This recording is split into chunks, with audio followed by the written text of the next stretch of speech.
Hello বন্ধুরা, আপনারা সকলে কেমন আছেন? নিশ্চয়ই সকলে ভালো এবং সুস্থ আছেন। বন্ধুরা, আজকে আমি নতুন ভিডিও আপনাদের কাছে শেয়ার করছি। আশা করি ভিডিওটি আপনাদের অনেকটা ভালো লাগবে। দেখুন বন্ধুরা, এত লেবু ধরেছে দেখুন।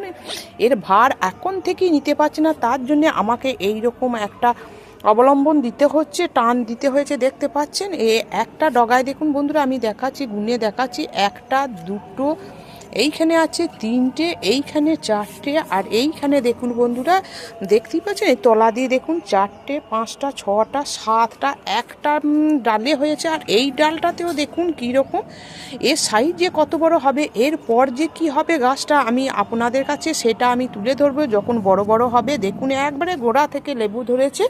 আমি সম্পূর্ণটা যেটা ঘরোয়া খাবার সেইগুলো দিই, এইরকম পরিচর্যা করি, তাতেই আমার ফলন। দেখুন বন্ধুরা, বেশি পরিচর্যা করবেন না, বিশেষ করে রাসায়নিক সার বেশি দেবেন না, সম্পূর্ণটা জৈবিকভাবে আপনারা করার চেষ্টা করবেন।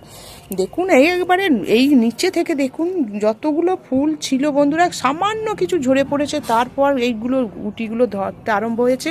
দুবেলা করে আমি গাছটাকে স্নান করিয়ে দিই গরমের সময়, তাতেই দেখুন ফলের সাইজগুলো বেশ বড় হচ্ছে, আর দেখতেও কত সুন্দর লাগে। এইরকম যদি লেবু ধরে থাকে গাছে,